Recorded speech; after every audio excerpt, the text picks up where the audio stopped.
So essentially what we're going to run through is equity, which, is a pretty straightforward concept in the property investing game, but it's often misunderstood. So in very simple terms, if we have a property that has a value of $2 million, which is representative here in this bar, and we have a loan of $1 million, the gap between the two of them is what the equity is. And the equity in this instance would be $1 million, because the gap between the value of the property being $2 million and the loan being $1 million is $1 million. Now, this number of equity is essentially the number that is yours. Now, there are two forms of equity. Everything right? Yep. There are two forms of equity. There is gross equity and there is net equity. Okay? The difference between gross equity and net equity is gross equity is generally equity when it is still sitting in a property. And the reason it is gross equity is because if you were to sell that property, there are expenses that would come out of it, right? You've got to pay a real estate agent selling fees. You've got to pay your conveyancer, the legal fees. You've got to pay the ATO, their piece, and all of those expenses come out of it, which then will give you your net equity number. So, for example, if we have a portfolio, let's say we've got a property portfolio worth 10 mil, and we've got debt, that's the value. Let's say that we've then got debt on that portfolio of, 3 mil. Okay? Essentially, we have a gross equity position of 7 million. Okay, we've got gross equity of 7 million because the gap between the 3 million of debt and the 10 million of value is $7 million. Now, that is not the money that we would get if we were to sell the property, right? So let's assume that out of that, 7 mil would come out. We then have our expenses that come out of that. That was nice. What was that? Expense. Oh, fuck. Is that how you spell expenses? Expenses. That's how you spell it. That's an N, all right? That is an N. So we then have our expenses. Now, if we were to assume that this property has, let's just say it's had a $7 million gain. So we've got a $7 million gain that we've got to pay CGT on. And let's assume that we're paying capital gains tax at, 23.5%. That would mean we have a roughly $1.5 million CGT bill. 1.5 mil CGT. On top of that, we might have selling costs of, say, what's that on 200 grand. It's a selling agent charging us 2%. And we might have some other ancillary costs of 50K. Okay, so then you've got to add all those numbers together, which means we've got total expenses of 1.75 million, which means we need to take that 1.75 million off this number here, which then gives us our net equity number, which is what would be left in our bank after all the expenses. So we take 175 off 7 million and we're down to 5.25 million. 5.25 million. So this is our net equity number. This is our gross equity number, and they both matter for two separate reasons. The net equity number is essentially the number that we have when we sell everything, right? And this is what we now get to use to go and do whatever we want with, whether it's generate cash flow, whether it is going, donate it to charity, whatever it is. The gross equity number is the number that we're able to use while we're still growing our portfolio, right? Because when you are growing your portfolio and you're continuing to reinvest and buy more properties and just simply use this equity through an equity release loan, then you're not paying all of these expenses because you're not selling the portfolio. So in a scenario where we weren't selling the portfolio, if we had $10 million worth of value and the bank would lend us up to 80% of that amount, they would lend us up to $8 million, minusing our existing debt, and that would give us $5 million of equity, and then we wouldn't have to pay any expenses of that. But if you look at the net number of 5.25, that's what we'd be left with if we were to sell the portfolio. Okay? And obviously, as that equity position continues to rise, if we're still holding the portfolio, we can obviously access more of that. So that is essentially what equity is. Now, the reason this number is so important is because when we go and sell our portfolio down, or we liquidate, or we call it in our strategy consolidate, it's what's going to actually generate you the cash flow. So if we use that scenario where we've got 5.25 million, and let's say we just we went and invested that money, and we were getting a 6% cash flow return. Let's say we went and bought a good commercial asset. We actually bought a childcare center recently for just over $5.5 million that was generating us a 6% return. So that 6% return on the 5.25 would bring us in 300 and roughly 15,000. So 315K of cash flow. And because now there's no expenses to come out of this, like this is our gross cash flow number, but we have no expenses to pay because this is carrying no debt. And if we were to buy, say, an asset like a childcare center, the tenant would pay all the outgoings. So this 315K is then coming down to us as an individual, and that is our income. Okay. So the reason this net equity number matters so much is because the larger that number is, the more cash flow we're going to generate at the end, and the greater our lifestyle is going to be. So that is why we focus so heavily on increasing our equity position. And the way that we increase our equity position is by starting with a little bit and then leveraging it into more real estate. And as that real estate grows, leveraging it into more real estate. And as that real estate grows, leveraging into more real estate. And then we just need to allow the portfolio to grow over time. And as the portfolio grows, this number just gets bigger and bigger and bigger. And then obviously the other thing we have to be conscious of is when we sell down our portfolio, so once we go to here, once we turn our gross equity into net equity, the unfortunate thing is we no longer have this $10 million portfolio growing in the market, right? So if we had a $10 million portfolio, and let's just assume that it's growing at 10% per annum, okay?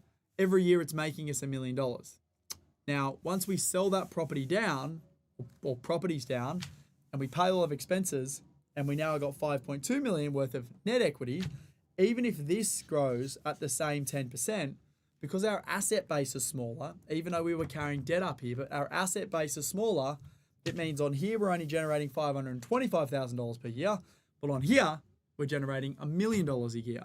And even if we have this $3 million worth of debt, we're still up by 500 grand per year, or almost 500 grand per year in equity. So you don't want to sell down your portfolio and consolidate and turn your gross equity into net equity until you're ready to do so, right? So that's obviously very important. And another thing to note is every dollar of growth that we get, or every percentage point of growth that we get on a portfolio where we don't increase the debt position, meaning that we don't go use it to buy more property, goes straight to the bottom line. It goes straight to our gross equity position. So if this property value went from, or portfolio value, sorry, went from 10 million, and let's say it grew for 2 years, and then it went to 12 million, that $2 million goes straight to our gross equity position. So our gross equity goes from 7 million to 9 million because we haven't increased our debt position. We've added $2 million worth of value, debt stayed the same, that drops straight to the bottom line. Okay, so that's very, very important to know. And obviously the larger our gross equity number is, the larger our net equity number is. Okay, good shit. Any questions on that before I run through debt recycling? Here we go. Positive things to say about Braywalk. Don't even know what that is. What if not going to get any rate cuts instead of like two to 3 or 4 increases? Look, I don't care about rate cuts, nor do I care about rate increases because, you know, I'm 29 years old. If I'm investing for another 30 years, say until I'm 60, there is a guarantee that there is going to be rate cuts and rate decreases. Rate increases, and rate decreases. So it's going to happen regardless. Obviously, if rates cut, generally it stimulates the market. If it stimulates the market, the marketplace grows faster. If rates go up, takes the energy out of the marketplace, takes the wind out of the sails, and the market probably won't grow as fast. So, yeah, I don't care. Doesn't matter. And that's also the good thing about you're starting to invest when you are young, because the younger you are, the less you have to worry about micro micro movements in the market. Shit, what have I done here? Can you always get me a bottle of water? Oh, I thought I just drew on my shirt. So yeah, I don't really worry about what's happening in the interest rate environment all that much. You just keep chipping away. Now, the second thing I wanted to talk through, which actually creates more of the first thing that I've just run through, which is obviously equity, is debt recycling. Recycling. Oh, just the juices. Yeah, thank you. Oh, coconut's fine. Yeah. Cool. So let's talk about debt recycling. And essentially, debt recycling. Let's do it as a little graph here. Thank you, Joel.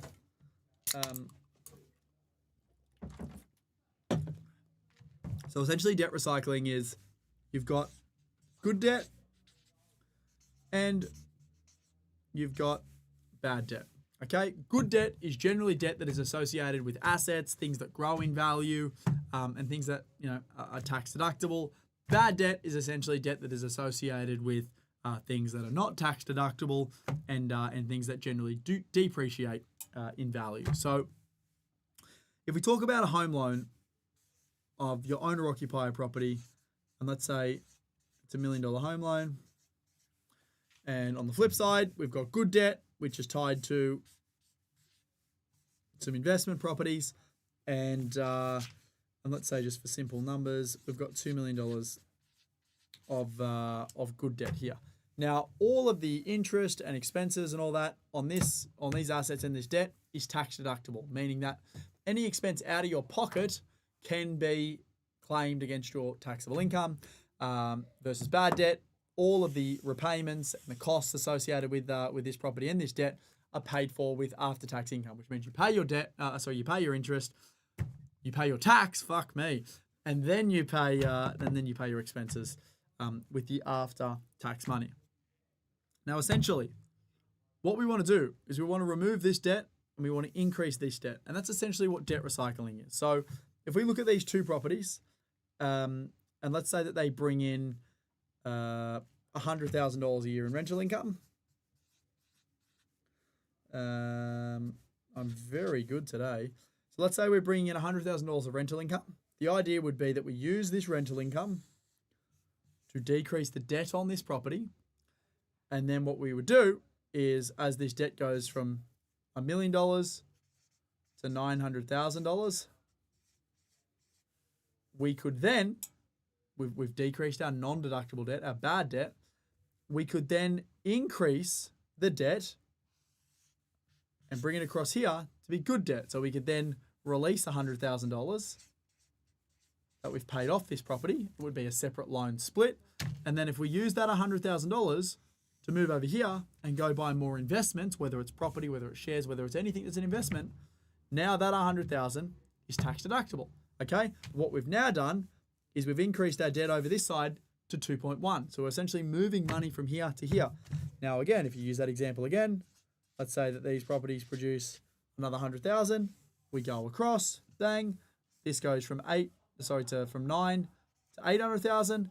We then release another 100 grand here of debt.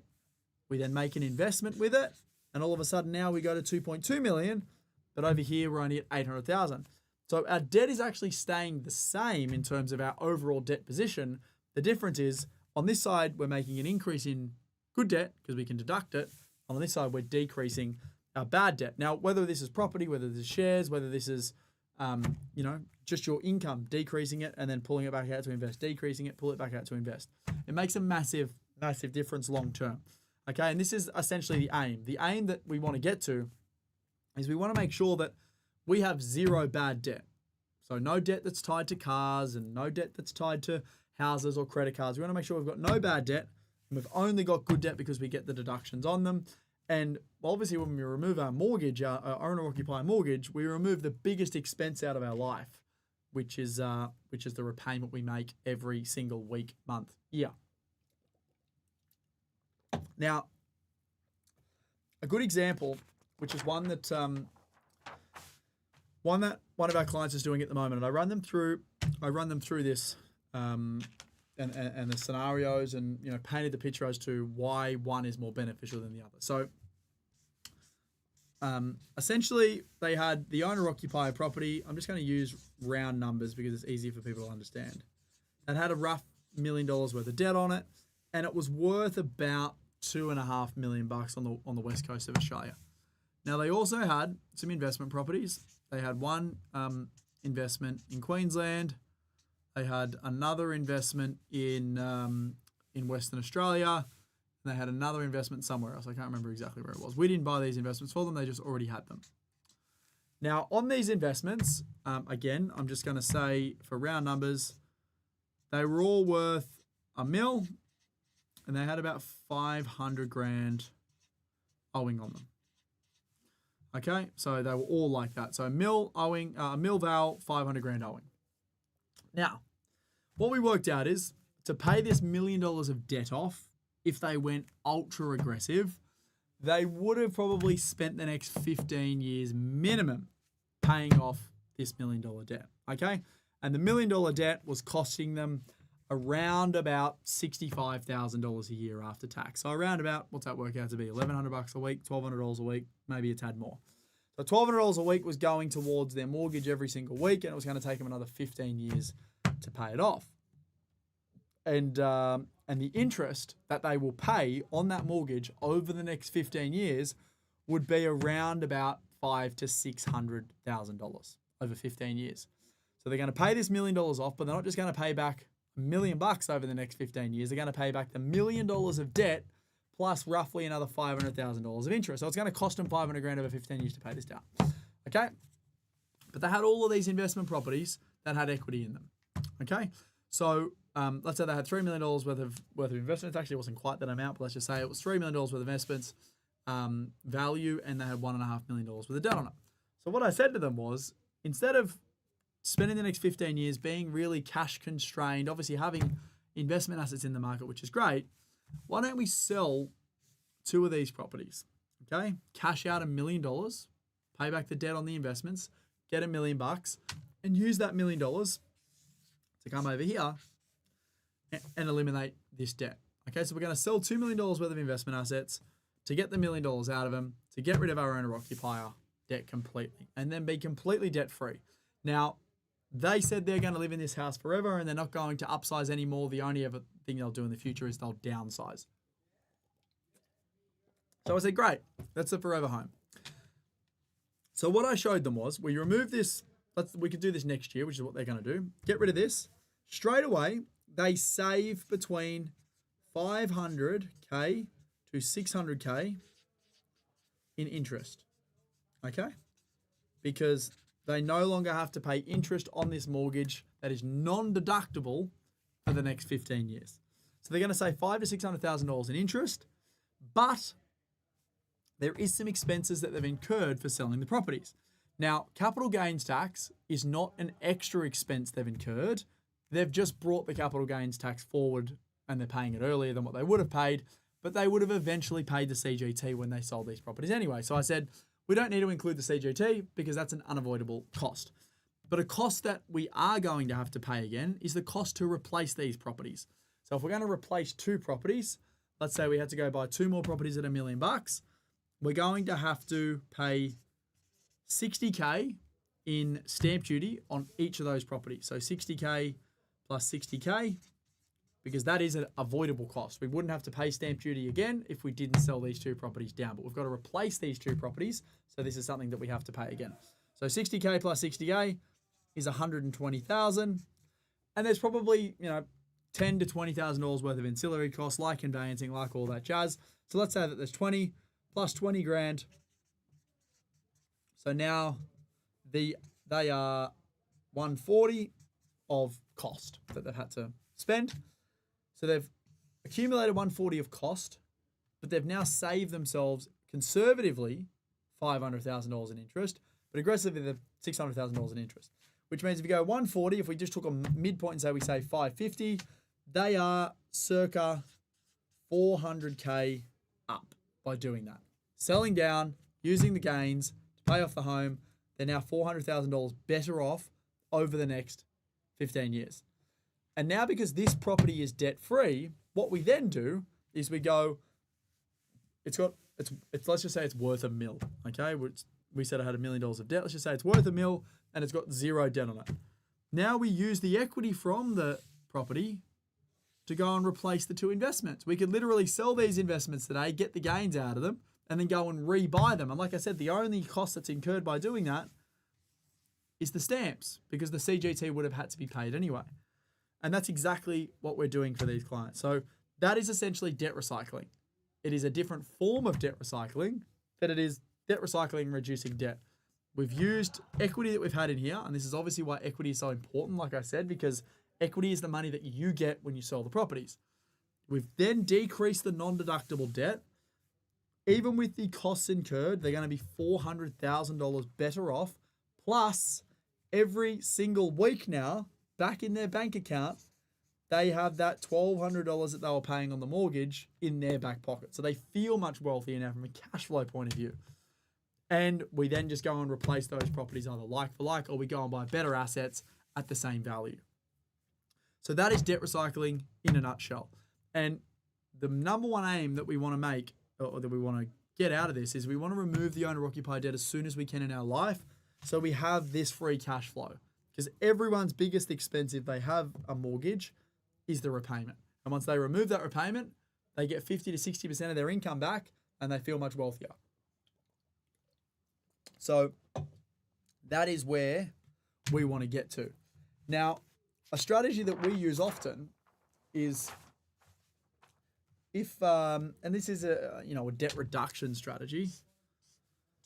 If you've got the owner-occupier property, and like we said, you've got $1 million mortgage on it, it's going to take you, if you got that mortgage today, if you're being aggressive, like let's say you settle that mortgage today, it's going to take you minimum 15 to 20 years to pay it off. That's if you're going hard. But the reality is most people don't pay them off in that time because they're refinancing, they buy caravans and all that shit. So it's probably going to take you 25 to 30 years. Now, a much faster way to pay it off is if you can afford to, go and buy the house next door. Let's assume that this is a neighbor, you bought this one and they come up for sale as an identical house and it's going to have identical growth over the next 15, 20, 30 years. So you've bought $1 million house. Somehow you've worked out how you can afford to buy the one next door as well. You've obviously got tenants in this one. The tenants are paying, the majority of the bills, but you're fronting the extra cash flow. If these properties grow at the same rate over a 10-year period, if they grow at 7% per annum, which is the Australian average, they're both going to be worth $2 million. Now, let's assume on this one that you stayed interest only to preserve cash flow. And let's assume on this one you paid P&I. Your $1 million worth of debt is probably now going to be over a 10-year period. Let's say you've paid it down to $800,000 and your $1 million debt on the investment property is still going to be $1 million because you haven't paid anything off. It's still interest only, but that's now going to $2 million. Remember, we're only 10 years in. If you just held this property and paid minimum repayments on it, it would take you 30 years to pay off. So what we can now do is we can sell this property. We've now got $1 million gain. Let's assume that we have to pay some tax on that at 23.5%. We're going to be left with $750K post-selling. We then use that $750 to pay off this $800. You got $50,000 left off. You'd pay that off in a year. Instead of it taking you 30 years to pay off your mortgage, you've now paid your mortgage off in 10 years. And the way that you did that was buying 2 properties instead of 1, assuming that you could afford it. Because if we've got a property already that we own, we're going to be confident that property is likely going to grow. Otherwise, we wouldn't have bought it. So if we could buy an identical property next door, there would be no reason that you would not say that, well, if that property is identical in every way, it's going to grow similar to my property. And essentially what we've done is we've allowed it to grow. We then take a capital gain. Another awesome thing about capital gains tax versus income tax is that you get a discount. So if we worked really, really hard to go and make $1 million of income in 1 year, we'd pay 47% tax on that income versus if we did nothing and we just bought an asset that had growth of $1 million, we'd only pay 23.5% tax because we get a 50% discount on our tax rate. So you pay 50% less tax by having an asset grow and selling it versus earning that money through income. So we use this strategy a lot. If a client's got an owner-occupier property, often when we're building out our portfolio plans, one of the properties in the portfolio is a property we simply use for debt reduction. There is a plan to sell that property as soon as the equity, which is back here, as soon as our gross equity is large enough that when we sell it, it'll clear the owner-occupier debt or go very close to clearing it, then we sell it. So that is what that strategy is for. It's a debt reduction strategy. And then once this is debt-free, all we focus on then until we retire is using our money to go and invest, no longer for paying off the roof that's over our head. So, here we go. Any questions on that? Free scaling roadmap course is gold. Appreciate you offering it for free, mate. My pleasure. You should share the word. That's what we want to do. Debt recycle your PPR and use equity on your investment to leverage and buy more investments. Exactly right. You want to use the equity that's in your owner-occupier property to go and buy more investments because obviously the investments are things that are actually going to give you the freedom. What about these new APRA changes? Can you go into what this means for investors? Absolutely. So the new APRA changes don't really mean all that much for investors. Now, APRA has made changes many times to lending, so it is not new. But essentially, what APRA have done is they've brought in a thing called debt to income. I'm going to say they've brought it in. It's actually always been around, but they're using it now as their methodology to work out, how much someone can lend. So debt to income essentially means your income, let's use round numbers, $100,000 income at a DTI of 6. That means the bank will lend you debt to your income, so income of 6 times, which means you get $600,000 worth of debt. Now, the APRA changes are saying that no more than 20% of a bank's book can be at a DTI of greater than 6. Now, the bank's books, apparently, from what they've said, have a very, very, very small percentage of their book at a DTI anywhere near 6. So I don't think it's going to do anything massive, but that is essentially what it means. It means that it's going to be harder to squeeze more borrowing capacities out of the major lenders until investment lending goes back to being in line with what it usually is. So for people's context, the way that APRA loves the market, or the way that most of the policymakers love the market, is they want 70% of transactions to be owner-occupiers, and they want 30% of transactions to be investors. That keeps the market balanced, it keeps the market steady, and it's worked for 100 plus years. Now, at the moment, the marketplace is running at about a 60% owner-occupier ratio, and it's running at a 40% investor ratio. So that's putting the market out of balance, more investors, less owner-occupiers, and the policymakers think that is bad for the market long term. So by bringing things in like DTI and changing policies and making it harder to lend money, what they're hoping for is this 60 returns closer to 70, and there's less this 60 returns closer to 70, and there's less investors in the marketplace, which means the 40% will drop down to what its long-term average is, which is obviously 30%. But again, do I think it's a big thing for the market? No. Like, there are going to be changes consistently to the day that I am no longer on this earth, which I hope is a long way away. So it's just a part of being an investor. Oh, shit. How erotic's my voice sound? Any comments you have for halal mortgage finance for property investing in Sydney? I know zero about halal mortgage finance. I'm sorry. I have just sold my property. I have $100,000 to buy my next property. What do you think I should do? $100,000 is going to be challenging to get you into your next property. So you're probably going to have to go in with a lower deposit amount. If you've got 100 grand, you might have to go in with like a 10% deposit, pay a little bit of lender's mortgage insurance, and obviously have a left month for stamp duty. Depends on your purchase price, obviously, but if you're buying something for 800 grand, 80 grand is going to go to the deposit, and you're going to have 20,000 left over for stamps, which is not enough. Hey Jack, I've gone under contract with a house in Riverview, Queensland. I'm worried about serviceability with 900 to repay a week on an income of 60K, if no overtime. I don't know how you got a $900,000, $900 per week on an income of 60,000. Well, look, I mean, if you're worried about it and you're going to be able to sleep at night, then not ideal, right?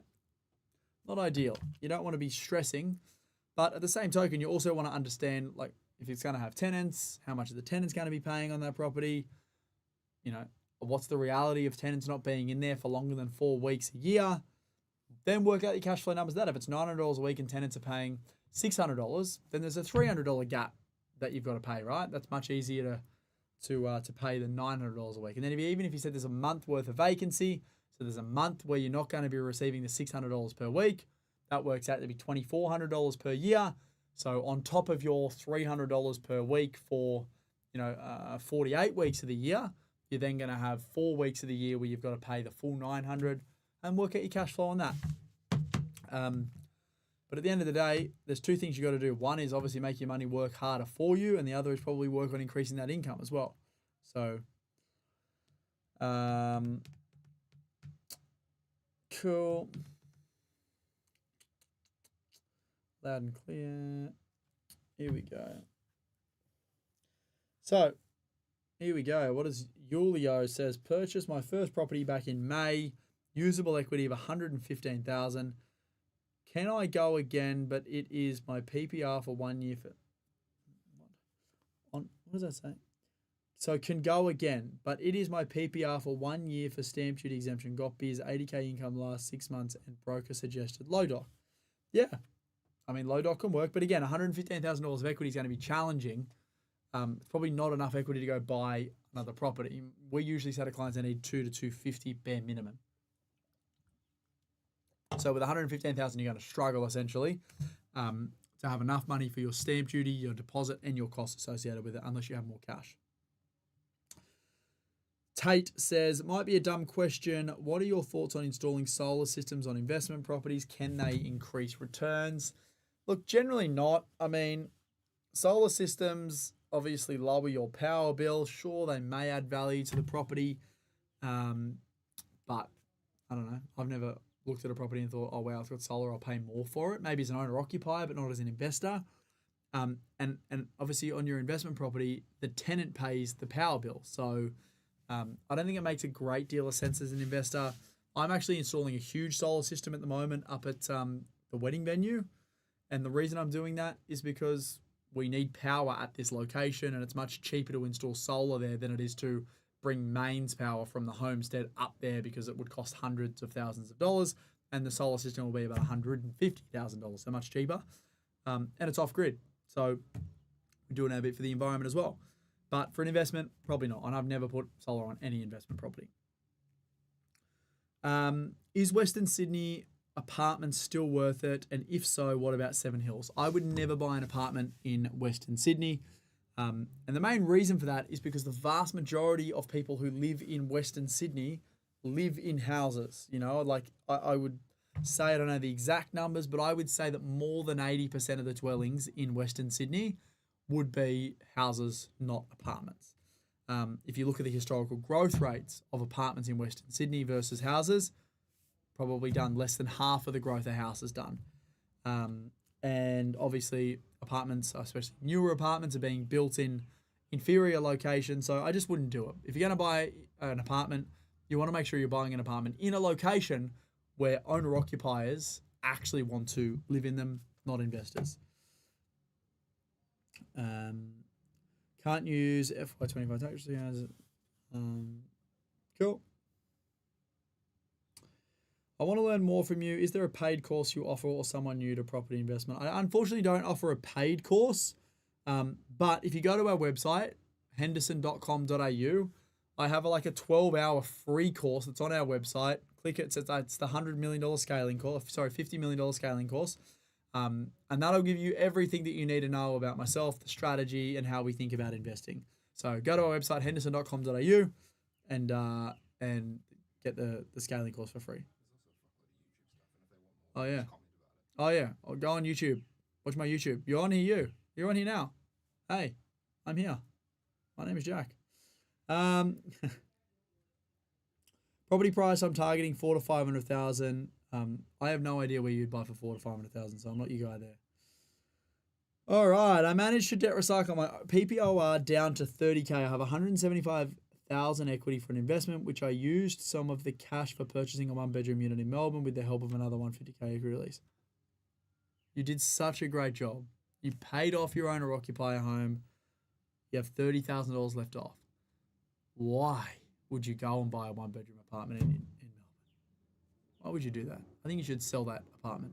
Okay? Sell it. Please sell it. My mate purchased a 2-bed, 1-bath for 500 grand in Granville and Strata's 800 a quarter. All up, he charges about 1,100. That's not a good strategy. Don't buy an apartment in Granville. Remember, we get wealthy from growth. Like if you remember back to what I said before, equity is what makes us rich, not cash flow. And the fastest way to get equity is from growth on the asset. Where would I buy with a budget under 800K? New South Wales, I'd buy in somewhere like a San Remo on the Central Coast or a Toukley, single dwelling with granny flat potential. In Newcastle, I'd buy in outer suburbs like Taro, Beresfield, on the western side of the lake and Lake Macquarie. And then in Brisbane, places like Ipswich, places like north of Strathpine. Yeah, that's what I'd buy. I'll be doing a scaling course. Thanks. If you do 250K in equity, how much income do we need to work with your team? Generally, to work with us, you need like 2 to 250, I would say. When should we invest in commercial property and when to residential? So last week I run through this strategy. So go to the YouTube video. I think it gets posted tomorrow. The whole video is about it. So you don't want to invest in commercial too early. You want to invest in resi for a good chunk of time, depending on how old you are, obviously. Would depend on how much time you have. But if you can invest in resi for 10 to 15 years, then have 5 to 10 years of holding those assets, then start to invest in commercial, that's ideal. Because you want enough equity to go and buy good quality commercial properties. That video's up. That video's up, Joel says.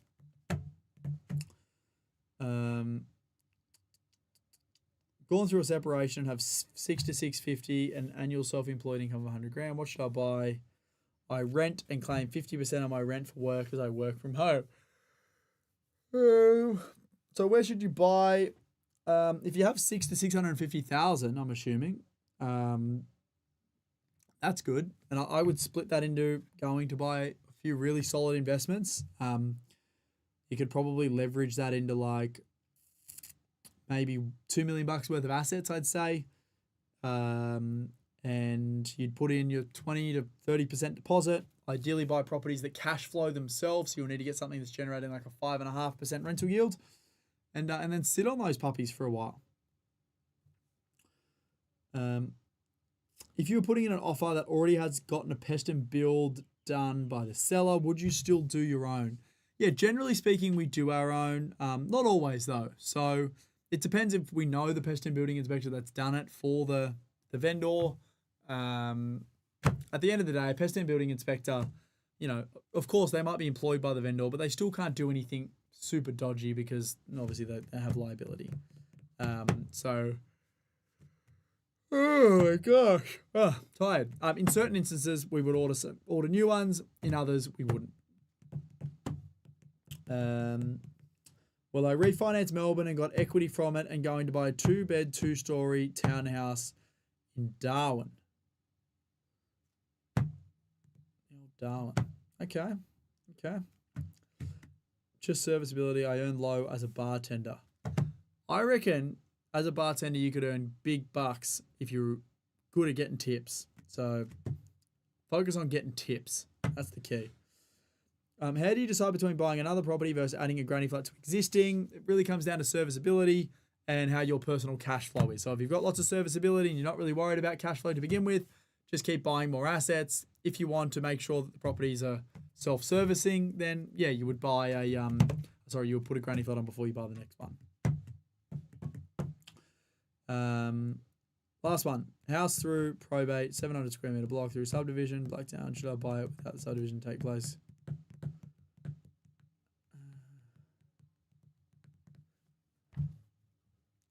Yeah, well, I mean, it sounds like you're going to pay $825,000 for 350 square meters or $1.5 million for 700 square meters.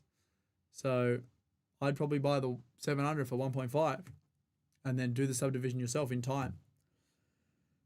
Jake says, I just bought an owner-occupier before getting stuck into property investment. What's the best way to structure my loan? Should I pay more or pay minimum and use an offset? Generally using, minimum repayments and then paying or using your surplus to put into the offset, or, putting all of your money into the redraw facility. Both do the same thing. Both mean you'll pay less interest. Old Jack Randy Footlong in the house while I wire up a hot water service for a client. Fucking oath, Big Brendo. How's it going? Mate, I need some sleep. It was a big Friday, Saturday. Had 2 Christmas parties back to back. The Gold Coast. Flew back to Saturday for Saturday, one in Sydney. Still recovering. So there you go. I prefer proper built granny flats. Ashley Wong, not just the portable ones, because the portable ones don't add any value to your home because they're not a fixed structure. When you actually build them, they add value to the property. As a first property, would you recommend saving up enough to add the granny flat to asset before you buy it? No, just save up enough for the deposit, buy the property, because the property is going to grow much faster than your ability to be able to build a granny flat or save to build the granny flat. So just get into the market, let the property grow, then go build the granny flat. That is what I would do.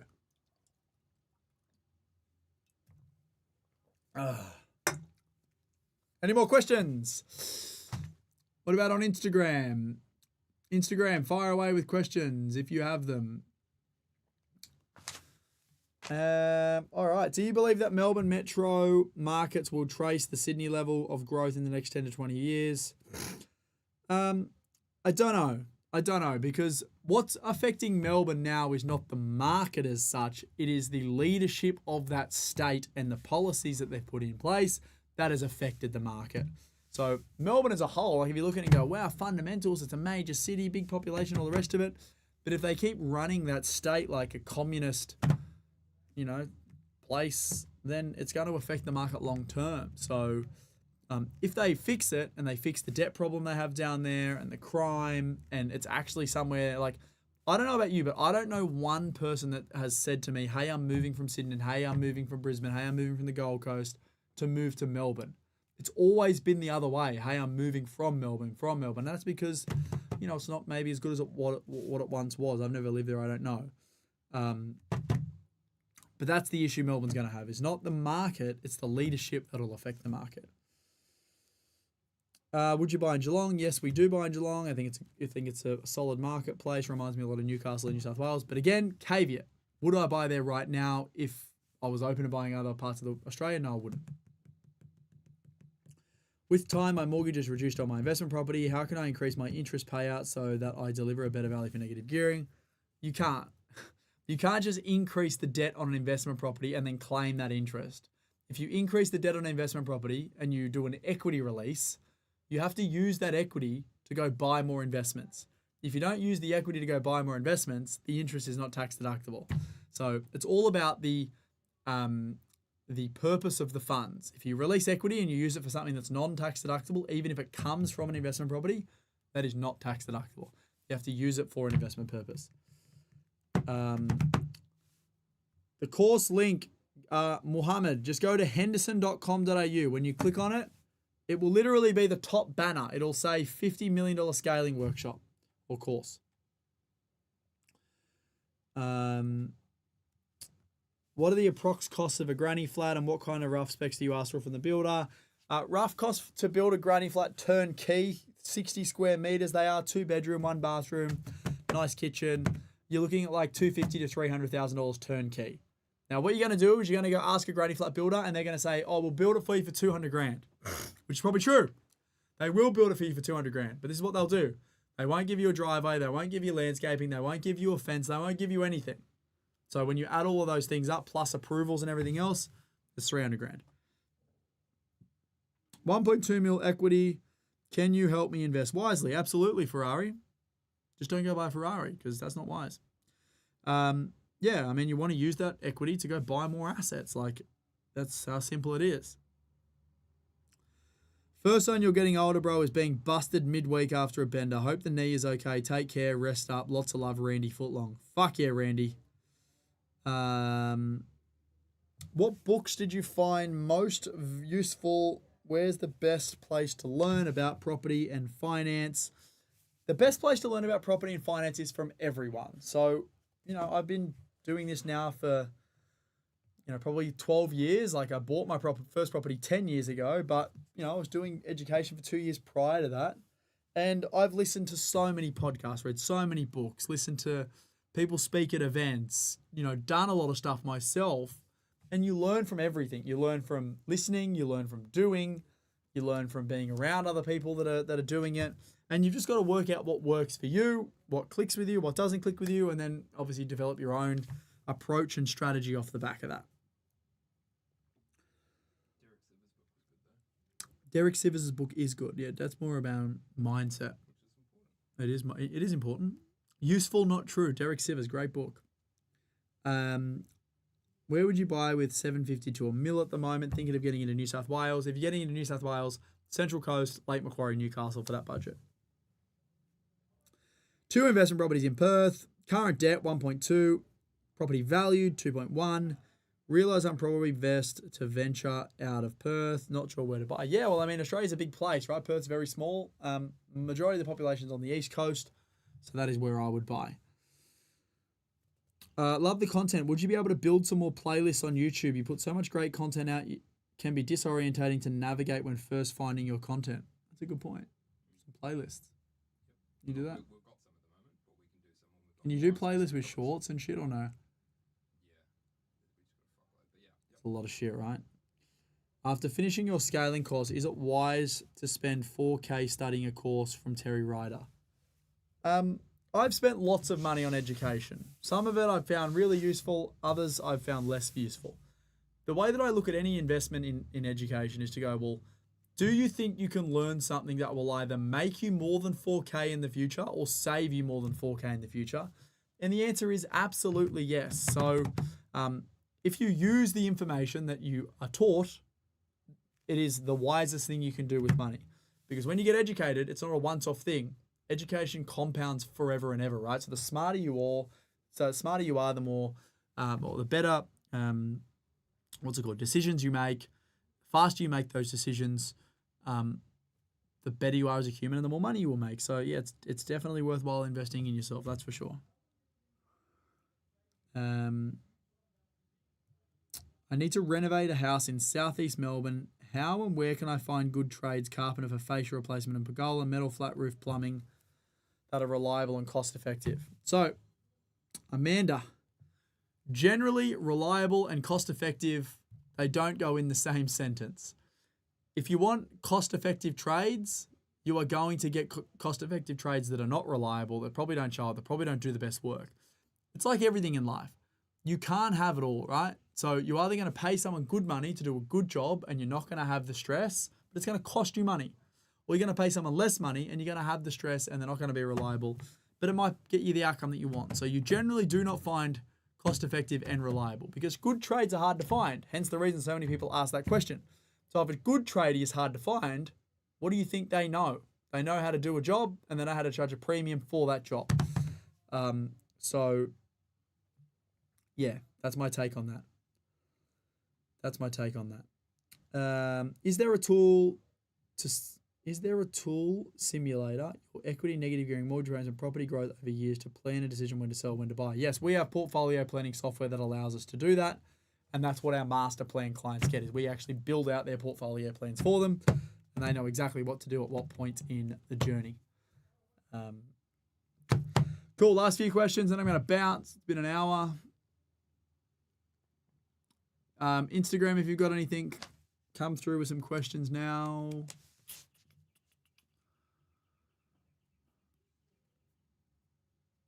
YouTube, Instagram. What are your thoughts on growing number of property flippers? I mean, look, property flipping is so hard to do. Generally, the only people that make money property flipping are tradies who do it themselves because they don't put a value on their time. For someone like me who's not a tradie, who has to pay, I have a building company, but I have to pay retail price for everything and a builder's margin, it's almost impossible to make money flipping. Trust me, I've tried. So if you're a tradie and you have tradie mates and you don't use a builder and you don't get charged a builder's margin and you're not getting charged markup on your fittings and fixtures and materials, and you're going to the hardware to buy shit or Bunnings and you're using your mates who give you good rates and all the rest of it and you're managing the whole process, sure, there is margin there. But again, the margin is more on your time as opposed to in the actual job itself.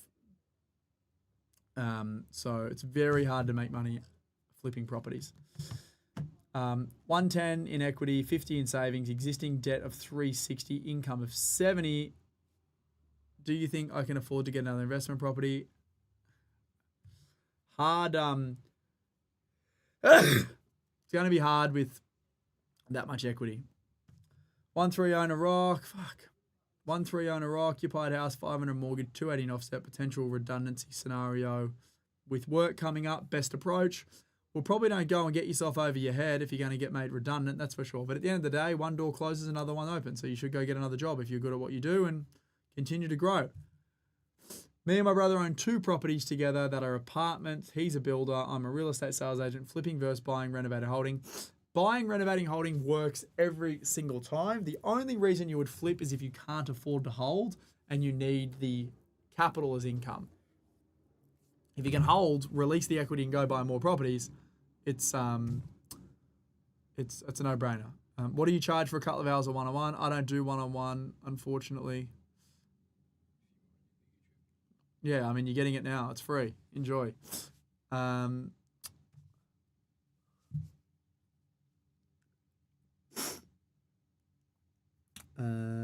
What do we got here? What's the most common source of cash flow for repayments? Yeah, the other 20% of it, like the equity release is generally the shortfall. So, let's say that you've got a $200,000 debt at 6%. It's costing you $12,000 a year. That $12,000 a year is going to be an out-of-pocket expense. If the equity is held in your personal name and you've obviously used that equity to go buy property, that $12,000 is a 100% deduction against your income. And if you earn a good income, you're probably going to get somewhere between 30 to 47% of that back in your tax return. What are your thoughts on investing in regional New South Wales such as Mudgee, Orange, Dubbo, etc.? Don't know. I think it's okay. I think places like Mudgee and Orange and Dubbo are all major regional hubs. They're not regional towns. So I think long term you do okay there. Is investment in venue properties more profitable acreage in the country? It definitely can be more profitable, but it obviously requires a significant amount more capital. So that's the issue. So you need much more money to be able to do it because you can't borrow as much against rural properties. Like for example, if we're buying a acreage property, generally we'll get maybe 50 to 60% leverage, which means the rest of it has to be topped up with cash. Plus, you then have to have the money to cash flow it until it gets up and running. How do you manage so many properties? My first 3 I used spreadsheets and now I'm at 7. So many spreadsheets, bless you. We use portfolio planning software and we have accounting software and all the rest of it. But yeah, it becomes challenging when you've got lots of properties, that's for sure. Do you suggest knockdown rebuild for renovation, for equity? There's no one size fits all. Knockdown rebuilds work, duplexes work, triplexes work, renovations work. It's just about finding the right property that it works on. Feasibilities are the hardest things. You build in all your costs, you work out, there's no money in that. And also people don't understand how much it costs to build or to renovate in today's day and age. To renovate a house now, you need like a renovation where you're doing interior, exterior, paint, electrical, kitchen, bathrooms, all that shit, you need minimum $250,000 to $300,000 plus for a 3-bedroom house. Bare minimum.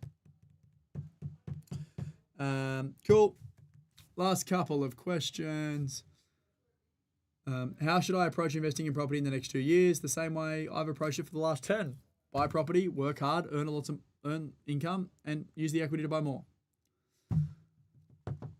You're 19, have a side hustle that makes over 150 grand a year. And they won't consider it income. That's because your side hustle probably isn't declared as income. That's the issue. So you need to run it through a business.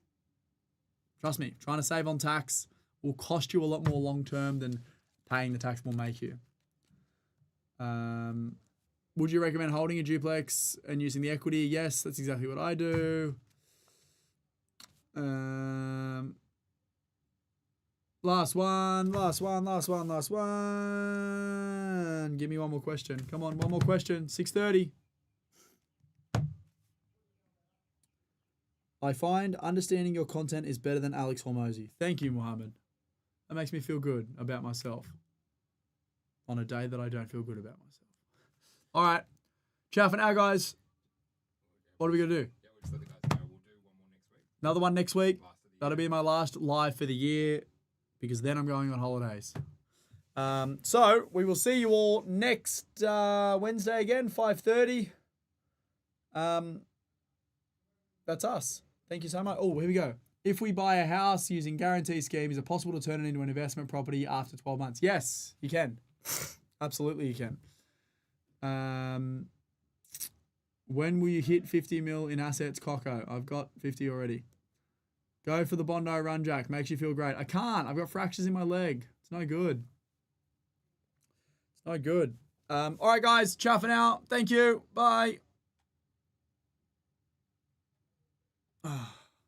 Good shit.